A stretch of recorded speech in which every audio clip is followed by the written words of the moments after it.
చేస్తాము. ఓకే. అంటే ఇప్పుడు ఎక్కువ మంది పీపుల్ ఇంట్రెస్ట్ చూపిస్తున్నారు పిఆర్పి వైపు. అంటే సర్జరీస్ కి పిఆర్పి కి ఏంటి డిఫరెన్స్? ఎందుకు ఇంట్రెస్ట్ చూపిస్తున్నారు పిఆర్పి? సర్జరీ మీన్స్ వాట్స్ పెద్ద సర్జరీ కదా, they cut everything and then బయట నుంచి వేరే మెటల్ పెట్టారు.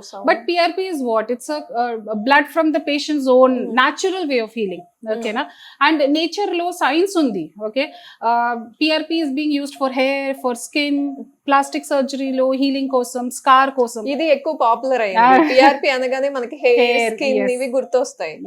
సో అలాగే జాయింట్స్ పెయిన్ కోసం, కండరాలు పెయిన్ కోసం, లిగమెంట్ ఇంజరీ కోసం, స్పోర్ట్స్ ఇంజరీస్ కోసం, better recovery and faster recovery కోసం పిఆర్పి చాలా హెల్ప్ అవుతుంది. Right, without cutting. ఇది ఇంజెక్షన్ తోనే ఉంది కదా. రైట్. సో ఇది బ్లాక్ తెలుస్తుందా, ఈ ప్లేస్ లో కొంచెం చిన్న టేర్ అయింది. ఓకే, దానికి హీలింగ్ చేయాలి. సో చూడండి, ఒక నీడిల్ ద్వారా. ఓకే, సింపుల్ గా ఉంది కదా.